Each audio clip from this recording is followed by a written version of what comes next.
আজ আমরা চলে এসেছি পশ্চিমবঙ্গের একটি অপূর্ব সুন্দর মন্দিরে, যেই মন্দিরটি দেখতে অনেকটাই বীরভূমের তারাপীঠ মন্দিরের মতন।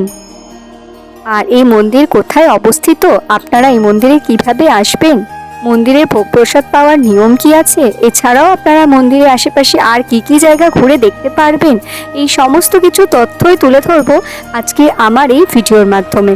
আশা করি আজকের ভিডিওটি আপনাদের খুব ভালো লাগবে, তো ভিডিওটি সম্পূর্ণ দেখবার অনুরোধ থাকলো। হ্যালো এভরিওয়ান, আমি জয়িকা, জয়িকা চ্যানেলে আপনাদের সকলকে স্বাগত জানাই। আমি আজকে চলে এসেছি পশ্চিমবঙ্গের একটি খুব সুন্দর মন্দিরে, যে মন্দিরটি কিন্তু অনেকেরই অজানা। এই মন্দিরটা কিন্তু ভীষণ সুন্দর, দেখতে পাচ্ছেন আমার পিছনে যে মন্দিরটি রয়েছে সেটা অবিকল তারাপীঠ মন্দিরের মতন দেখতে। এইটি কিন্তু রয়েছে জগগোপাল গ্রামের দ্বিতীয় তারাপীঠ মন্দির। মন্দিরটা কিন্তু অপূর্ব সুন্দর। আপনারা খুব কম খরচে কলকাতা থেকে এই মন্দিরে কিভাবে আসবেন, মন্দিরটি কোথায় অবস্থিত, ভোগ প্রসাদ কিভাবে পাবেন, এই সবকিছুই তথ্য তুলে ধরবো আজকে আমার এই ভিডিওতে। আশা করি ভিডিওটি আপনাদের ভীষণ ভালো লাগবে, তাই জন্য ভিডিওটি পুরোটা দেখার অনুরোধ থাকলো। তো চলুন ভিডিওটি একদম প্রথম থেকে শুরু করা যাক। দ্বিতীয় তারাপীঠ তারামায়ের মন্দিরে আসবার জন্য আপনাদের প্রথমেই চলে আসতে হবে হাওড়া স্টেশনে। মন্দির যাওয়ার জন্য আমি চলে এসেছি সকাল সকাল হাওড়া স্টেশনে। ধরবো 6:40-এ হাওড়া পাঁশকুড়া লোকাল। এখন বাজে 6:41, ট্রেনটা এখনো দাঁড়িয়ে রয়েছে প্ল্যাটফর্মে। তো ট্রেনে উঠে পড়বো। তো আমার ভিডিও সঙ্গে থাকলে আপনারা বুঝতে পারবেন দ্বিতীয় তারাপীঠ তারামায়ের মন্দিরটা কোথায়। তো চলুন আপনাদের সঙ্গে দেখা হচ্ছে একদম মন্দিরে। হাওড়া থেকে পাঁশকুড়া যাওয়ার জন্য আপনারা বেশ অনেকগুলি ট্রেনে পেয়ে যাবেন। প্রায় 10-15-20 মিনিট পর পর বেশ অনেক ট্রেনই রয়েছে। আপনারা সকাল 5:40-এ হাওড়া হলদিয়া লোকাল ট্রেন, এছাড়াও সকাল 6:20-তে হাওড়া পাঁশকুড়া লোকাল, 6:30-এ হাওড়া মেদিনীপুর লোকাল, এছাড়াও 6:40-এ হাওড়া পাঁশকুড়া লোকাল এবং 7:20 হাওড়া খড়গপুর লোকাল ট্রেনগুলি ধরে নিতে পারেন। আমাদের ট্রেন সঠিক সময়ে হাওড়া স্টেশন থেকে রওনা দিল পাঁশকুড়ার উদ্দেশ্যে। সময় লাগবে প্রায় 2 ঘন্টা মতো। যেহেতু আমাদের একদিনেই ঘুরে আবার বিকেলের মধ্যেই বাড়ি ফিরতে হবে, তাই জন্য সকাল সকাল বেরোনোটাই ভালো হবে। আপনারা চেষ্টা করবেন সকালের দিকে ট্রেনগুলি ধরে নেওয়া, তাহলে কিন্তু সারাদিন ভালোভাবে ঘুরে আপনারা কিন্তু বিকেলের মধ্যে বাড়িও পৌঁছে যেতে পারবেন। আমরা চলে আসলাম পাঁশকুড়া জাংশনে।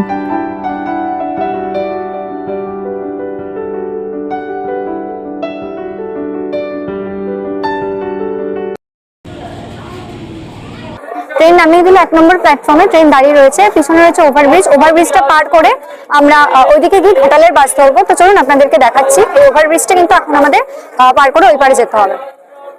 আর যে ট্রেন দাঁড়িয়ে আছে, ট্রেন কিছুটা লেট করেছে।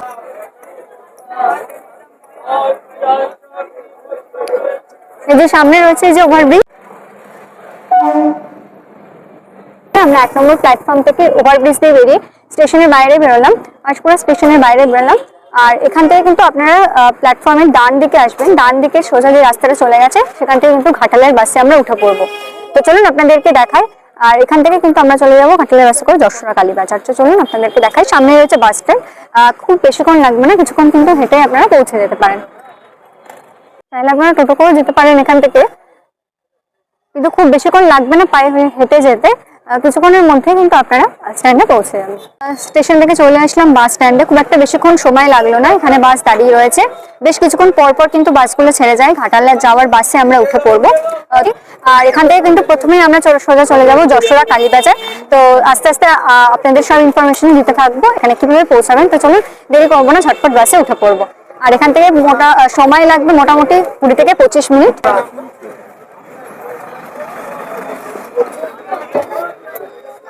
আমাদের বাস রওনা দিল গন্তব্যের উদ্দেশ্যে। এই বাসটা যদিও ঘাটাল পর্যন্ত যাচ্ছে, কিন্তু আমরা নামবো যশোরা কালীবাজার।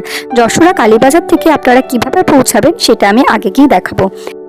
আর যশোরা কালীবাজার কিন্তু ঘাটালের বেশ অনেকটাই আগে। বাসে আমাদের ভাড়া লাগলো জনপ্রতি 20 টাকা করে। এই সকালবেলা গ্রামের রাস্তা দিয়ে এই বাসে যেতে কিন্তু মন্দ লাগছে না। চারিদিকে সবুজ প্রকৃতি, বেশ ভালোই উপভোগ করছি। তো দেখতে দেখতেই আমরা পৌঁছে গেলাম যশোরা কালীবাজার। আমাদের নামিয়ে দিল ঠিক এই জায়গাটায়, এটা হচ্ছে যশোরা কালীবাজার। আর এই যে বাসটা এখানে নামিয়ে দিল, আর এই পিছনে দেখুন যে রাস্তাটা চলে গেছে, ঢালু রাস্তা। এই ঢালু রাস্তাটা দিয়ে কিন্তু আমরা সোজা এগিয়ে যাব। এখান থেকে আমরা ধরে নেবো টেকার বা অটো।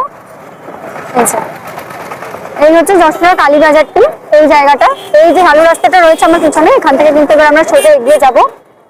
তো চলুন আপনাদেরকে দেখাই।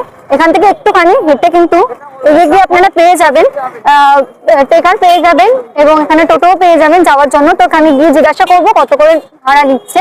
আর বাসে কিন্তু আমাদের ভাড়া পড়লো জনপ্রতি 20 টাকা করে। তো চলুন এই রাস্তাটা দিয়ে সোজা এগিয়ে যাবো। রাস্তাটা দিয়ে কিন্তু সোজা কিছুটা এগিয়ে কিন্তু আপনারা পেয়ে যাবেন টোটো বা টেকার। তো চলুন আপনাদেরকে দেখাই। এই রাস্তাটা দিয়ে সোজা, এই যে সামনেই দেখা যাচ্ছে টোটো স্ট্যান্ড দেখতে পাচ্ছেন। এখান থেকে কিন্তু সোজা আমরা চলে যাবো চকগোপাল। তো চলুন আপনাদেরকে দেখাই। এখানে কিন্তু টেকার টোটো সবই পেয়ে যাবেন। এই যে এখানে টোটো আছে, সামনেও রয়েছে, সামনে টেকার রয়েছে। এখান থেকে এইগুলোতে করেও আপনারা চলে যেতে পারেন। জনপ্রতি 15 টাকা ভাড়া দিয়ে কিন্তু আমরা চলে যাবো এবার চকগোপাল মা তারার মন্দিরে। তো চলুন আপনাদেরকে দেখাই। এই যে পিছনে রয়েছে টোটো স্ট্যান্ডও, এখানে ছোট করেও চাইলে আপনারা যেতে পারেন, বা এখানে টেকার করেও কিন্তু আপনারা পৌঁছে যেতে পারেন। চকগোপাল যাওয়ার রাস্তাটা খুব একটা ভালো নয়, তাই জন্য টেকার করে আসাটাই ভালো হবে। আর আপনারা চাইলে আপনারা রিজার্ভ করেও কিন্তু আসতে পারেন। আর সময় লাগবে 15 থেকে 20 মিনিট মতো। আমরা এখন নামলাম চকগোপালে। এখান থেকে কিন্তু এই যে লালমাটির রাস্তাটা দেখুন, ঢালু যে রাস্তাটা চলে গেছে, এই রাস্তাটা দিয়ে কিন্তু আমরা এগিয়ে যাব কিন্তু দ্বিতীয় তারাপীঠ বা মা তারার মন্দিরে। তো চলুন রাস্তাটা দেখুন, লালমাটির রাস্তা, আর চারিদিকের গ্রাম্য পরিবেশটা ভীষণ সুন্দর। তো চলুন এখান থেকে খুব বেশিক্ষণ নয়, কিছুক্ষণ হেঁটেই আপনারা মা তারার মন্দিরে পৌঁছে যেতে পারবেন।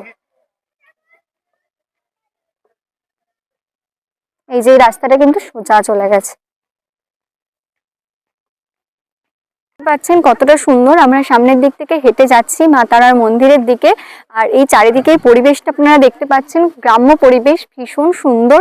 আপনারা চাইলে কলকাতা থেকে একদিনে ঘুরে যেতে পারেন এই দ্বিতীয় তারাপীঠ মন্দির থেকে। মন্দিরটা একদম সামনেই রয়েছে, কিছুটা জাস্ট হেঁটে কিন্তু আপনারা পৌঁছে যেতে পারবেন মন্দিরে। আর চারিদিকে দেখুন এই পরিবেশটা কতটা সুন্দর লাগছে। এখানে দেখুন এই চাষের জমিগুলো, এটা বলতে পারেন একদম অজপাড়াগা, খুবই গ্রাম্য একটি পরিবেশ। আপনারা যারা শহরের কোলাহল থেকে একটু দূরে নিরিবিলিতে একদিন একটু কাটাতে চাইছেন একটি সুন্দর জায়গায়, সেই জায়গার আমি সন্ধান দিয়ে দিলাম আজকের এই ভিডিওতে। আশা করি আপনাদের ভালো লাগছে জায়গাটা। আর মন্দিরের সামনে নিয়ে গিয়ে তো আপনাদের অবশ্যই দেখাবো। তো চলুন এবার মন্দিরের সামনে এগিয়ে যাব। এই যে মন্দিরটা দেখা যাচ্ছে সামনে, এই রাস্তাটা দিয়ে কিন্তু আমরা সোজা এগিয়ে যাবো। এবার আমরা এখন এই লাল মাটির রাস্তা ধরে হাঁটছি, ভীষণ ভালো লাগছে, ভীষণ সুন্দর একটা মুহূর্ত বলতে পারেন। আর পুরো গ্রাম্য একটি পরিবেশ, শহরের কোলাহল থেকে অনেকটা দূরে চলে এসেছি। আর এই জায়গাটা কিন্তু বেশ ভালো লাগছে। আসার সময় একটু ঠান্ডা লাগছিল, বাট এখন কিন্তু রোদটা হালকা উঠেছে, গায়ে পড়ছে এই মিষ্টি রোদটা, কিন্তু শীতের সকালে বেশ ভালো লাগছে। মন্দিরটা সামনে দেখা যাচ্ছে, আর দেখুন চারিদিকটা একবার আমি আপনাদেরকে ঘুরিয়ে দেখানোর চেষ্টা করছি কতটা সুন্দর লাগছে। আপনারা চাইলে কিন্তু অবশ্যই একদিন ঘুরে আসতে পারেন। তো আমরা পৌঁছে গেছি চকগোপালপুরের দ্বিতীয় তারাপীঠ তারা মায়ের মন্দিরে। এই যে পিছনে রয়েছে কিন্তু মায়ের মন্দিরটি দেখতে পাচ্ছেন। আর এই মন্দিরটা কিন্তু অপূর্ব সুন্দর, পুরো তারাপীঠ মায়ের মন্দিরের আদলে কিন্তু এই মন্দিরটি নির্মাণ করা হয়েছে। মন্দিরের ইতিহাস সম্পর্কে আপনাদের অবশ্যই জানাবো, তার আগে আমি মন্দিরে আগে দর্শন করে নেবো, মা তারা দর্শন করে নেবো। যেহেতু এতটা পথ পেরিয়ে এসেছি, আগে আমরা মন্দির দর্শন করবো। মন্দির দর্শন করার আগে আমি আপনাদেরকে বলে দিই এখানকার একটি নিয়ম। এখানে কিন্তু দেখুন জুতো মোজা খুলে পবিত্র কুণ্ডে কিন্তু পা ধুয়ে তারপরে মাতৃ মন্দির দর্শন করবেন আপনারা। এখানে কিন্তু দেখুন সাইনবোর্ডে এরকম ভাবে লেখা রয়েছে, এটা কিন্তু অবশ্যই মেনে চলবেন। আর এই মন্দিরটা কিন্তু অপূর্ব সুন্দর। পিছনে গান বাজছে, জানি না কতটা কথা আপনারা শুনতে পাচ্ছেন, যতটা সম্ভব আমি জোরে কথা বলার চেষ্টা করছি। তো পবিত্র কুণ্ডে আগে পাটা আমরা ধুয়ে আগে মায়ের দর্শনটা করে নেব। আর এই হচ্ছে পবিত্র কুণ্ডটা বা পবিত্র কুণ্ড, এটা জলাশয় বা পবিত্র কুণ্ড দেখতে পাচ্ছেন এই জায়গাটা। তো চলুন হাত পা ধুয়ে, হাত আর পা ধুয়ে তারপরে কিন্তু মন্দিরে প্রবেশ করবো আমরা।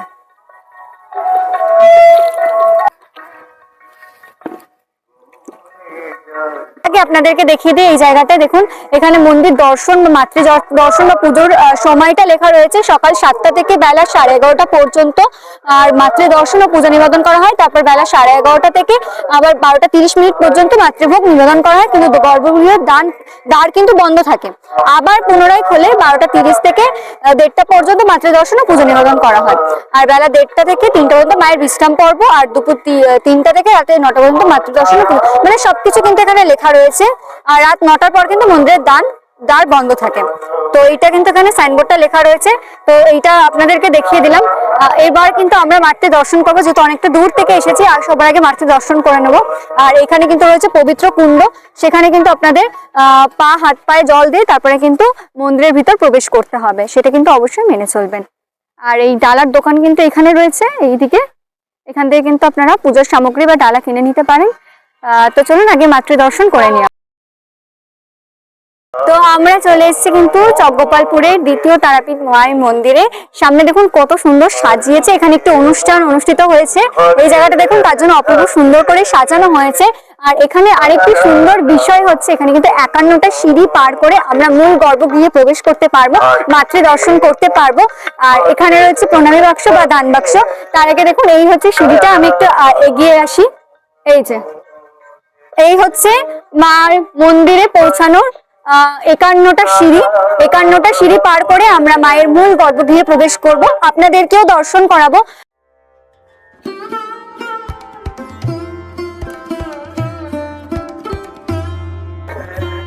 চলুন মায়ের দর্শন করে আসি এবং আপনাদেরকেও মায়ের দর্শন করাই।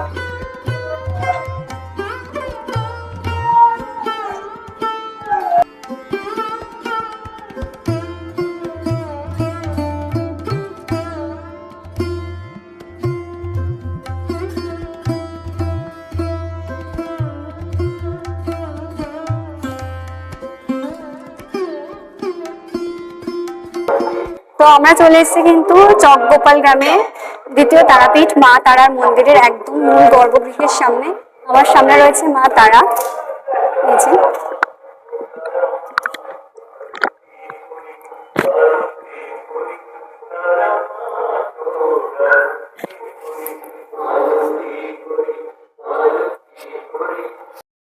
এবার আপনাদের আমি মাতৃ দর্শনটা করাই। এই হচ্ছে চকগোপাল গ্রামে তারা মায়ের মন্দিরে গর্ভগৃহে মা তারা, আপনারা দর্শন করে নিন।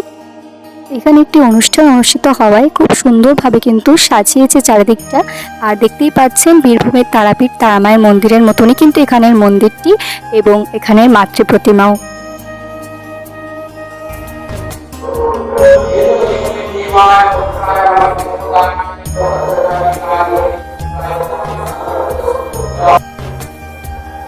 এই যে এখানে কিন্তু রয়েছে মায়ের চরণ, তারা মায়ের চরণ।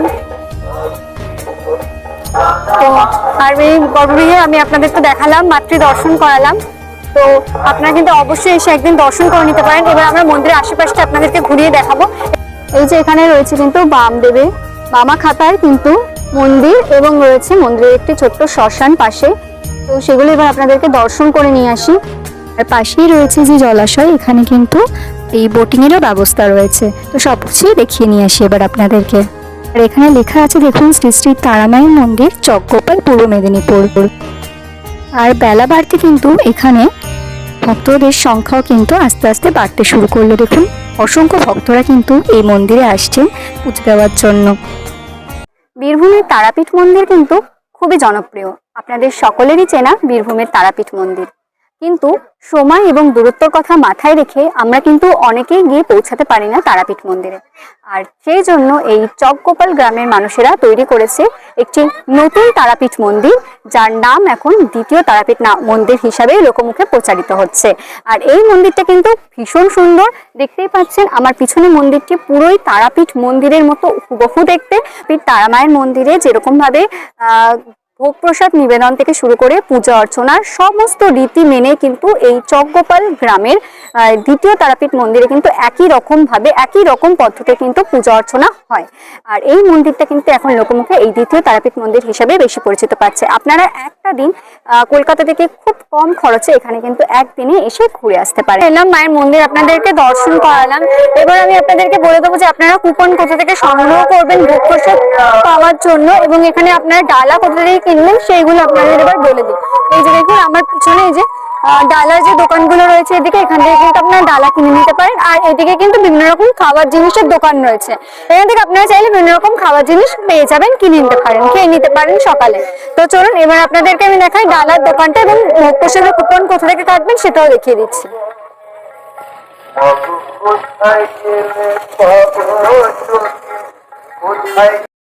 মা তারার মন্দিরের উল্টো দিকে দেখুন রয়েছে এই ডালা বিক্রয় কেন্দ্র।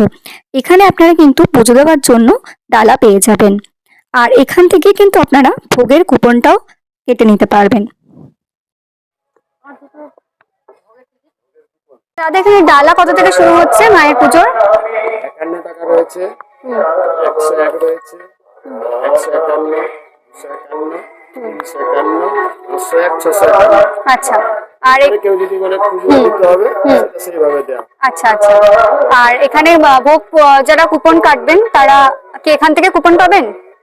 পাবেন। এটাই মায়ের কাউন্টার। আচ্ছা, একটাই রয়েছে। কুপন আপনার 51 টাকা করে। আগের দিন সন্ধ্যে 6টা থেকে পরের দিন সকাল 9টার মধ্যে বুকিং করতে হয় অনলাইনে। এখানে এসে পয়সা দিলে কুপন দেবে। আর কুপন মূল্যটা আরেকবার বলে দিন। 51 টাকা। 51 টাকা। আমরা এখান থেকে এই যে দুটো ভোগের কুপন কেটে নিয়েছি 51 টাকা দিয়ে। এখানে কিন্তু আপনারা মা তারার এই ফটোগুলো পেয়ে যাবেন এই ডালা বিক্রয় কেন্দ্র এই দোকানটা থেকে। দেখুন, এগুলো আপনারা বাড়ির জন্য কিন্তু কিনে নিয়ে যেতে পারেন।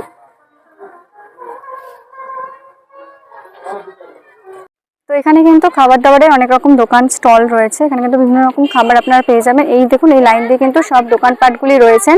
আপনারা যদি ভোগের কুপন না সংগ্রহ করতে পারেন বা না পান, সেক্ষেত্রে কিন্তু আপনারা এখানে দোকান থেকেও কিন্তু খাবার খেয়ে নিতে পারেন।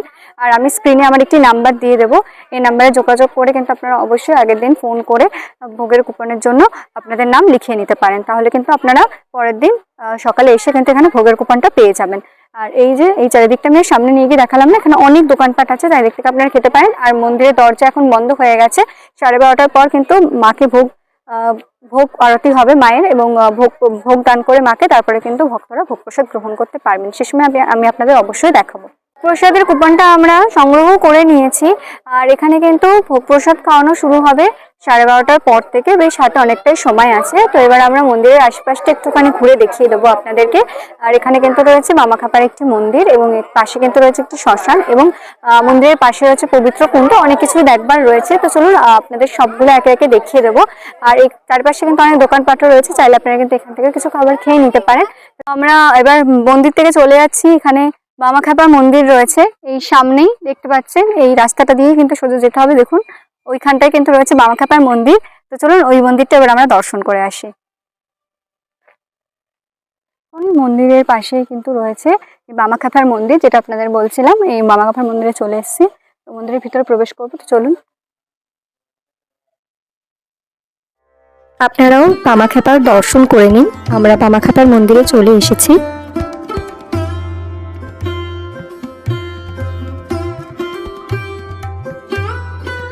তারামায়ের মন্দিরের সাথে বামাখ্যাপার মন্দির এখানে প্রতিষ্ঠিত হয়েছিল একই সময়। আচ্ছা আচ্ছা।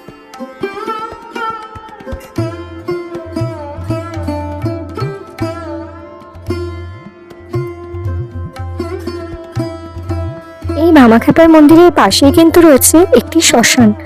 আর এই সামনেটাই দেখুন, এই মা তারার মন্দির দেখা যাচ্ছে। এখান থেকেই কিছুটা হেঁটেই আপনারা এই বামাখ্যাপার মন্দিরে চলে আসতে পারবেন।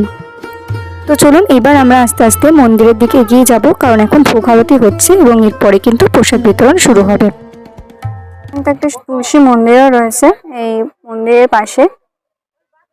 আর এই হচ্ছে বোট, যেখানে কিন্তু আপনারা বোট রাইড করতে পারেন। প্যাডেল বোট আছে, এগুলো কিন্তু 20 টাকায় আপনারা 15 মিনিট ঘুরতে পারবেন। অপূর্ব সুন্দর লাগছে দেখুন। এই হলো মা তারার মন্দিরটি। আর এইখানে সব গাড়িগুলো পার্কিং করা হয়েছে। এইদিকে সব গাড়িগুলো আপনারা পার্কিং করতে পারবেন।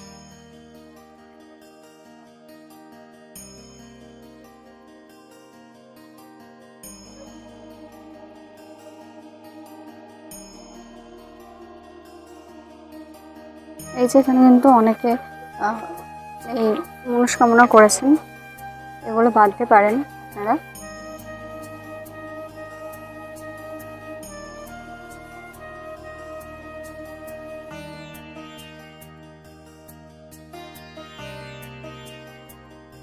এই হচ্ছে ধূপকাঠি বা মোমবাতি, আপনারা এই জায়গাটিতে এসে জ্বালাতে পারেন। এই মন্দিরের পাশেই রয়েছে এই জায়গাটি।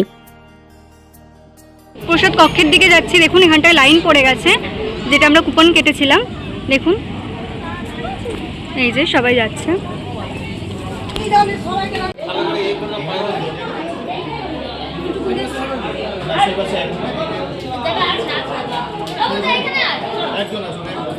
জয় বাম জয় তারা, জয় বাম জয় তারা, জয় বাম জয় তারা, জয় বাম জয় তারা, জয় জয় বাম জয় জয় তারা, জয় বাম জয় তারা, জয় তারা মায়ের জয়, জয় তারা মায়ের জয়, জয় তারা মায়ের জয়, জয় তারা মায়ের জয়, জয় গুরু বামদেবের জয়, জয় গুরু বামদেবের জয়। তারামায়ের এবং বামদেবের বন্দনার পরেই কিন্তু এবার সকলে ভোগ প্রসাদ গ্রহণ করা শুরু করবেন। ভোগ প্রসাদে আপনারা অনেকগুলি পদ সহকারে ভোগ গ্রহণ করতে পারবেন। এখানে প্রথমেই দিয়ে দেওয়া হলো পোলাও এবং তারপরে রয়েছে অন্ন, ডাল, 2 রকম সবজি, চাটনি, পাঁপড় এবং পরমান্ন। এই দিয়ে কিন্তু আপনারা ভোগ গ্রহণ করতে পারবেন। এই মন্দিরে কিন্তু প্রতিদিনই প্রচুর ভক্ত সমাগম হয় এবং এখানে কিন্তু প্রতিদিন সকল ভক্তরা কিন্তু ভোগ প্রসাদ গ্রহণ করেন। আপনারা আসলে অবশ্যই কিন্তু মায়ের ভোগ গ্রহণ করবেন, খুবই সুস্বাদু। গ্রহণ করে এলাম। ভোগ প্রসাদ কিন্তু ছিল ভীষণই সুস্বাদু। আপনারা আসলে কিন্তু অবশ্যই ভোগ প্রসাদটা গ্রহণ করবেন, ভীষণ সুন্দর ভোগ প্রসাদ। আপনারা যারা অনেক দূর থেকে আসছেন, যারা কুপন এসে সকালবেলা সংগ্রহ করতে পারছেন না, তাদের জন্য কিন্তু আমি স্ক্রিনে নাম্বার দিয়ে রাখলাম। আপনারা অবশ্যই আগের দিন ফোন করে আপনাদের নামটা লিখিয়ে নেবেন আর এই সুন্দর ভোগ প্রসাদ কিন্তু গ্রহণ করবেন। আর এখন মন্দিরের চারিদিকটায় দেখুন অনেক দোকানপাট বসেছে, এই ফুচকার দোকান টোকান, এগুলো আমরা যখন এসেছিলাম সকালে ছিল না। আর আপনারা যারা গাড়ি নিয়ে আসছেন তারা কিন্তু পার্কিং এরও সুব্যবস্থা পাবেন। যারা 4 চাকা গাড়ি নিয়ে আসছেন, এখানে কিন্তু পার্কিং এর জায়গা রয়েছে। তো আজকে ভিডিওটা আমি এখানেই শেষ করলাম। ভিডিওটি কেমন লাগলো অবশ্যই জানাবেন। ভিডিওটি ভালো লাগলে অবশ্যই ভিডিওটি লাইক করবেন, চ্যানেলটি সাবস্ক্রাইব করে রাখবেন। সবাই ভালো থাকবেন, সুস্থ থাকবেন। অনেক ধন্যবাদ।